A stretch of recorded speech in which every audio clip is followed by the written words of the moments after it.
Bannange tubaaniriza buli omu nsuubira buli omu olulimi lwayogera lwenjogera alutegeera bulungi nnyo. Amannya agange yenze Kawalya Keys. Olunaku olwali tuzze wano ng'omuyimbi Nakinku omukyala Sheebah Kalungi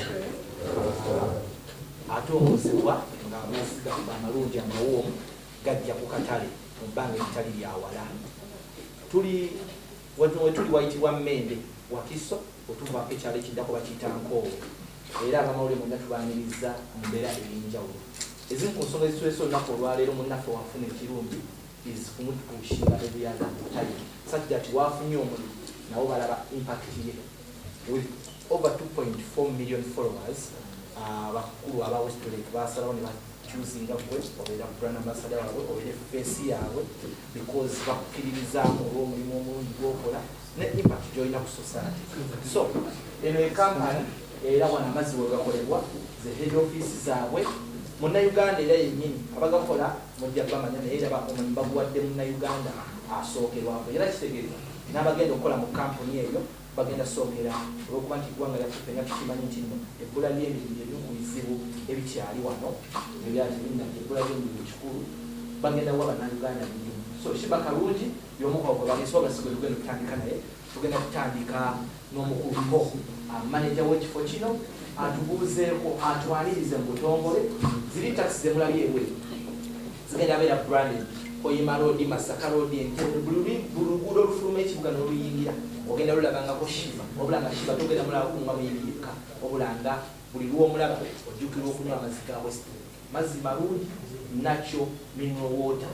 Waliwo amazzi ge mugenda ne munywa okubalisi yammwe naye gano tetuleese. Amazzi gaffe gali natural, pure mayonjo, tegalina bucaafu bwonna bwonna, era n'ebyuma bye tukozesa biri mu level ndala nnyo, level nnungi. Yes, so era ndowooza ntwala n'omukisa guno okwaniza ba distributors muti nena yanjagadde okubeera part of us oba okudistributinga ajje then ne ambassador waffe tusanyusa nnyo okulaba webale okutekinga omutungi eno. Yeah, we really appreciate and really humbled and it's really nice working with you. Yeah, because we believe actually omuyimba ow'amaanyi gwe tulinawo wano mukyamu bakyala. So tukisanyikira nnyo era nsuubira tugenda kikuba.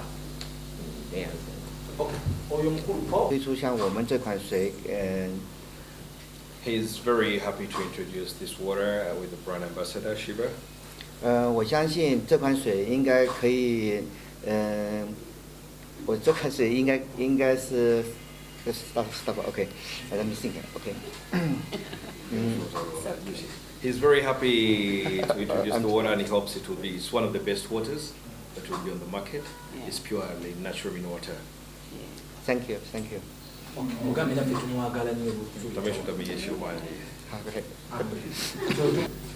Obudde buno tutambulira ku ntolize bizinesi enagikutte mu kibatu kye bw'ati agamba byakuguno omukono lira kugula.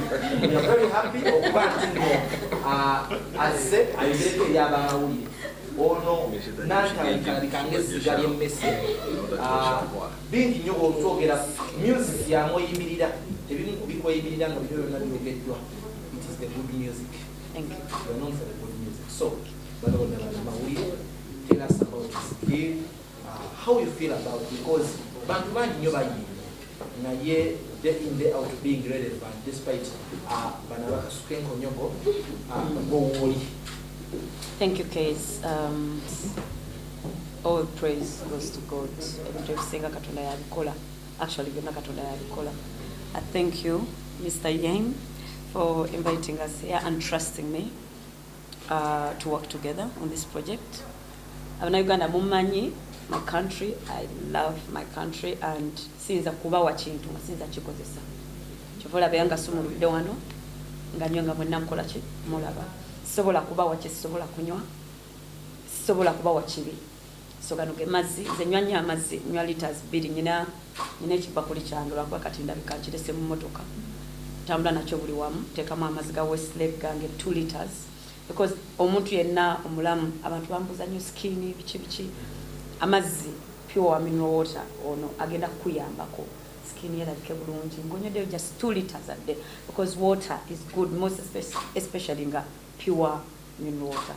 So Westlake bolaba Westlake water kati sawe gwera Sheebah quality mazzi malungi health kwanga work out 5 times a day a week so tuba tulina ofulumya entuyo mbeera ku stage buli omwe ayina ebintu byakola obwongo obwo bwetaaga amazzi but amazzi amalungi nga tegateekeddwa mu bintu byonna tegamixingidwa mu kintu kyonna pure mineral water. So Westlake ge mazzi gange genjagala bwe Sheebah holiki yenna ayagala Sheebah nawakiririza mu Sheebah gula akakipaka k'amazzi mpagira nga wagira ne Mr. Yen tuwagira abana Uganda bonna bagenda okukolagana nabo because bwajja wanene Uganda yatagenda kujja n'abeeri bonna tuli already mubalaba abayimiridde wano abasinga bana Uganda naye bamanyi Oluchina which is good tuli muna Uganda noyigayo olulimi olulala nakyo kyakabi. So that's really nice Mr. So please support us. This is my new product. I am going to love this because kigenda kunyambira nnyo okutunda nga Agambye nywa liters 2 every day. So ngenda baguza kintu kya health era ngenda kwogera nnyo ku mazzi ku bakyala ku baami everybody with our health but Westlake you know what. Thank you. Yet but tubadde twagala creating awareness mbagambe ku deal ya feno twati twagisigning sometime back naye tubadde twagala tukyogereko mumanye nti mu maaso awo tugenda kukola launch ennene nga gazze ku market tubagambe but come very soon in your supermarket, in a shop very near you, everywhere. Buli show ngenda okubeerako trust n'abawagizi bange buli agenda okubeera mu show ogenda kubanga okutigano mazzi nga ffenna twekiyaringako Westlake Sheebah. All those interested in buying distributors, they can come. Yeah. Also another thing omwami kyangambye nakyo abagala ba distributors abagala okutunda abagala okukolagana naffe essaawa eno because mwekati mulina okumanya contacts mufune ebintu byammwe nga twakatuuka wano mufune amazzi gammwe so tugenda balekera contacts omwami ono agenda kuba everything kigenda kubeera ku social media tugenda kugulawo pages za Westlake water buli kimu tukiteekeyo then distributors can come in and talk business. So tukubiriza era tukwebaza nesekwebaza mwami Paulo kandi wakuba ekikopo kino kola kino bateekako omunauganda omuntu owaffe ajja tuminyula mulimi waffe tunyweye talina bino byokka waliwo n'amata gakolera era ababanyiddeko temujuza so tugenda genda mu kibuuzo ebibuuzo eri ab'amawulire ebiri ku mazzi n'omwami oyo then tujja genda maaso nina bagambye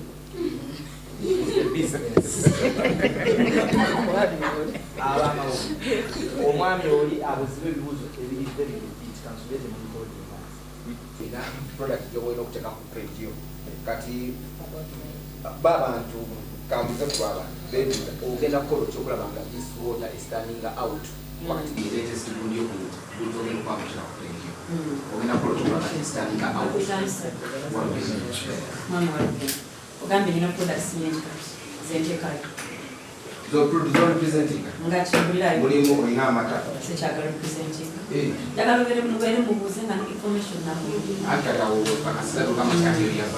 kati mwami walugendo ndi mukazi wa business nina holi ku hearts nina port ebbaala but kanange abantu ba business bakola ebintu kikumi ataano entrepreneurship bw'oba omanyi bizinesi nga bemu bifokasinga kasito amazzi agula amazzi ate era yeetaaga paadi bw'amala togulaako kimu ekirala notakyetaaga ate bw'omala era ofuna ekirala oyagala obuyimbi akuyimbi sikulabya ebimutaata byonna biwa saavisi ndala ate byonna asobola okuyimba kuteekamu maanyi nakuteekamu saala nakuba na ttiimu nnungi omulimu gutambule buli omu akwekyalina okukola naye nga products esobola okutunga n'ekikulu mubumbi enjovu tereberera amasanga gayo ate gye emirimu gye tuba twagala buli omu afuna brand ngeya Sheebah abe nga afuna investment tetujja ku music yekka ani omulala alina ekibuuzo Ivan okuva ku Ivan Kachumbari to TV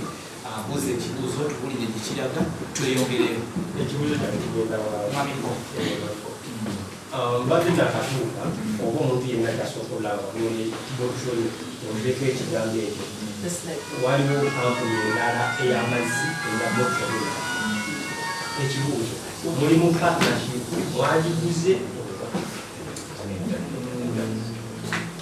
Let me help you.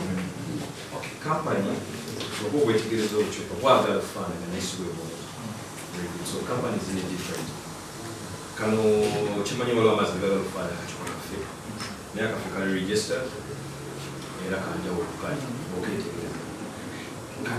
Ozera okwongera okutangaza omubazi waba abadde ekitandu ensambya tasobola kwebuuza ku ekibu ekyo kifaanana kitya